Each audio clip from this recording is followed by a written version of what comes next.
In the early spring, when it was still cold in Indiana, Roy took the family to Florida.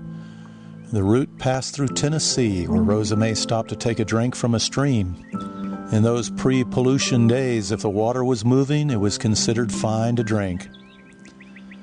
Florida held a special attraction for Roy and Rosa May. Some of their friends from college days lived there, and then for a young man who had lived in the cold Dakota plains, well, for any American in those days, Florida was a paradise. In the 1940s, not many people lived in the state. The orange groves stretched out for miles. Tourists were encouraged to stop along the highways and help themselves. And Roy and Rosa May did. It would be a family ritual, and all of the boys would be initiated. In Lakeland, Florida, they visited Bashford Bishop, a schoolmate who was now a professor at what is today Southeastern University. Uncle Bash, as he was called, gave Jim and Bill the college tour. Of course, Florida meant beaches. Rosa May, raised in the holiness tradition, shunned the camera. But Roy, the boy from North Dakota, thawed out with obvious delight. In the summer, when they didn't visit Oklahoma, they visited Roy's family in Rapid City. And several times they journeyed on to Wyoming and Yellowstone National Park. There were the natural springs of geyser water spraying up out of the ground. And of course there were the bears. Rosa May would shout in fear, "Keep the kids in the car," but Roy and his older brother, Uncle Bus, walked among them with ease. Bus insisted that he could actually pet a bear, and he pulled it off, well, sort of. We would watch these home movies many times over the years, and Rosa May would always sternly admonish us that if we ever went back to Yellowstone, it would be with the promise that we would stay in the car. Jim and Bill had fond memories of Muncie, Indiana.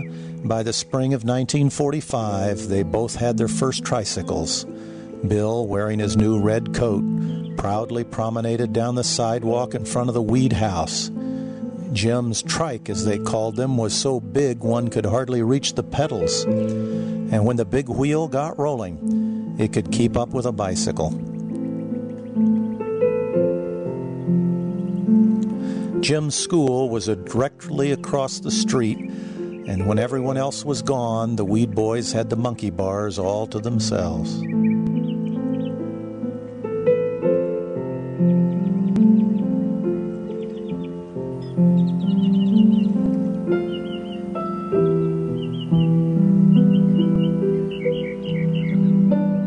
Well, almost. On August 6, 1945, the United States dropped an atomic bomb on Hiroshima. 3 days later, they dropped one on Nagasaki. World War II was over, but none of the reverberations seemed to be felt in Muncie. Willa J. Short visited that month to celebrate the boys' birthdays. Their new swing set in the backyard was festooned with balloons. But if there were big changes in the world around them, there were big changes in their own lives as well. Rosa May was pregnant again, and in spite of herself, held out the hope that she would finally get her girl. In October, Roy Wead was elected the Home Missions Director for the Central District of the Assemblies of God. He would work out of Muncie, but he would have to leave Glad Tidings.